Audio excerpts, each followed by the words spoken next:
Okay, guys, we're going to talk about something a little controversial today. We're going to talk about whether or not it is safe to drop this slide on an empty chamber. And I am going to do this right now, so I want you guys to pay attention when I do how fast the slide moves forward when I drop it. Ready?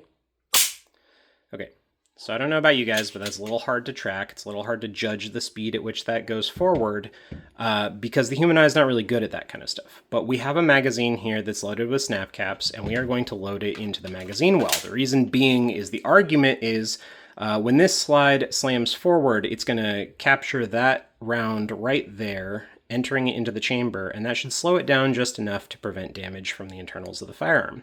So let's do that right now, and I want you to compare that first attempt to this attempt.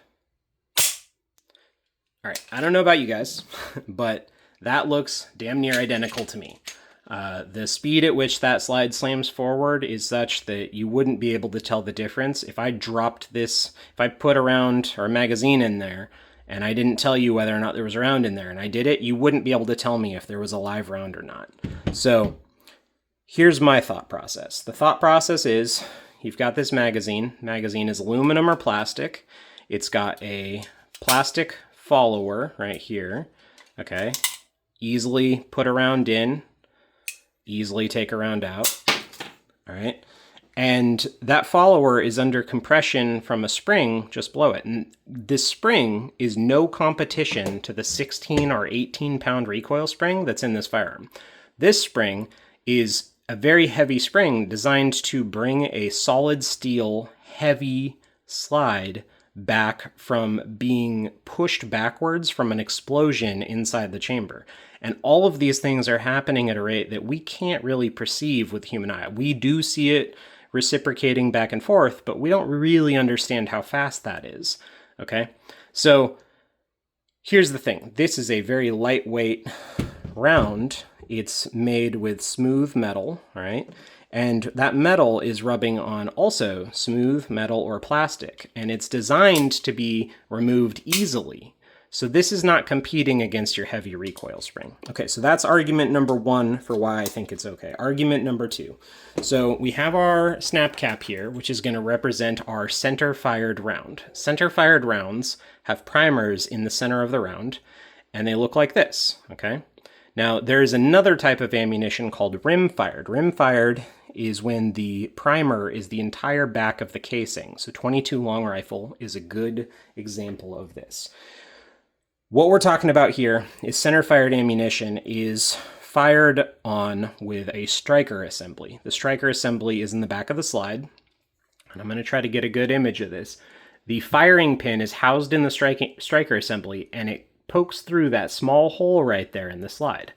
And then that strikes the primer and the round goes off and the bullet leaves the chamber. So on a striker fired unit, that firing pin is housed in the striker assembly and does not release the firing pin until the trigger is pulled. So when I drop this slide, the firing pin still hasn't poked through that hole. When I pull the trigger, the firing pin goes through the hole. So the argument here would be, is it okay to dry fire a firearm with an empty chamber? And on a striker fired, I think so.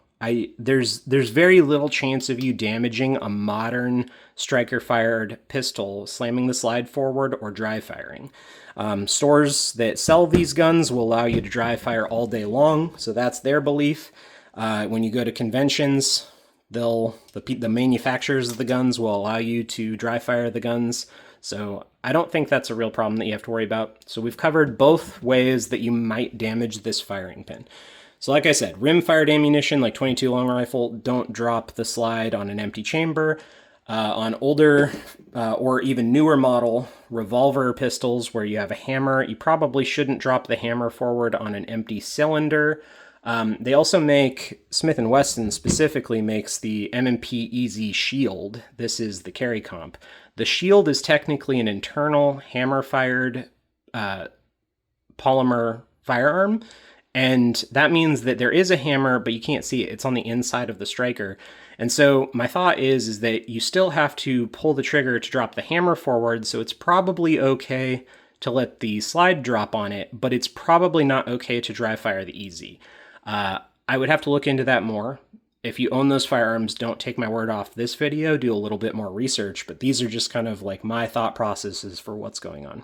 So if you guys have any more information or you think differently, let me know in the comments. I'd love to talk about it with anybody who actually likes talking about firearms. I do respond to all my comments as much as I can, and thanks for watching, guys.